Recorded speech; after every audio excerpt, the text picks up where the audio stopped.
Halo para Agile Nation, dengan Coach Atta di sini.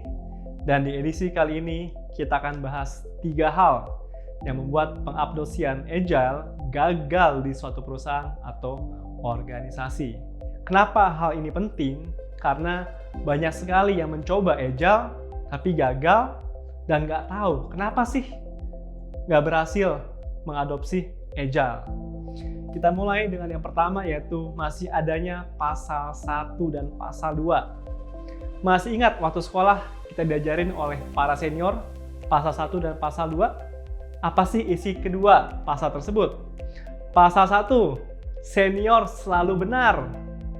Pasal 2, kalau senior salah, lihat pasal 1. Apakah pasal 1 dan 2 ini hanya ada waktu di sekolah? Tidak. Karena di dunia kerja diganti kata senior dengan kata bos. Budaya kerja Agile adalah kerja apa adanya.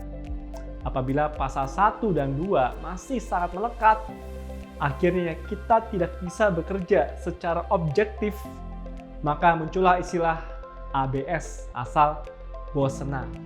Jangan pernah berharap bisa Agile apabila kedua pasal tersebut masih berlaku, apalagi adanya ABS.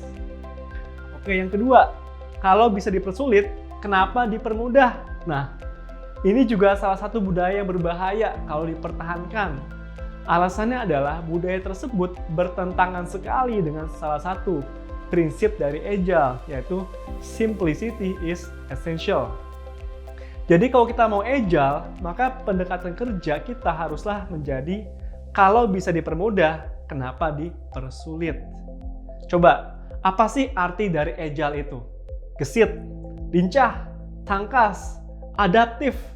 Nah, bayangkan kalau suatu perusahaan mengatakan Agile atau mencoba Agile, tapi apa-apa dalam pekerjaannya banyak sekali birokrasi, dokumen-dokumen yang bertumpuk-tumpuk, tidak ada yang baca, tapi harus dibuat demi kelengkapan administrasi saja.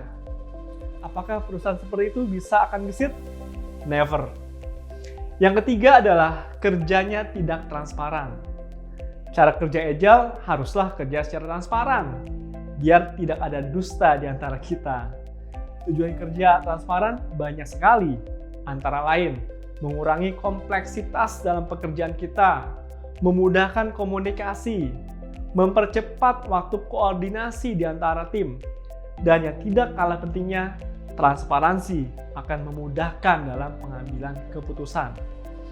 Sebagai contoh aja, kalau seorang pasien ke dokter, tapi pasien tersebut tidak mau cerita setransparan mungkin mengenai gejala-gejala yang dialaminya, tentu seorang dokter akan sulit mendiagnosa, apalagi membuat keputusan apa yang sebaiknya diberikan kepada pasien tersebut. Jadi, 3 budaya anti-Agile adalah yang pertama, pasal 1 dan pasal 2, yaitu senior selalu benar. Kalau senior salah, lihat pasal 1, tidak boleh ada lagi. Yang kedua, kalau bisa dipersulit, kenapa dipermudah? Sangat bertentangan sekali dengan Agile Principle. Dan yang terakhir adalah kerja yang tidak mau transparan. So, be prepared kalau menghadapi 3 budaya anti-Agile tersebut. Bisa-bisa kita gagal dalam penerapan Agile di perusahaan atau organisasi kita. Oke, sekian dulu untuk Agile in 5 minutes-nya.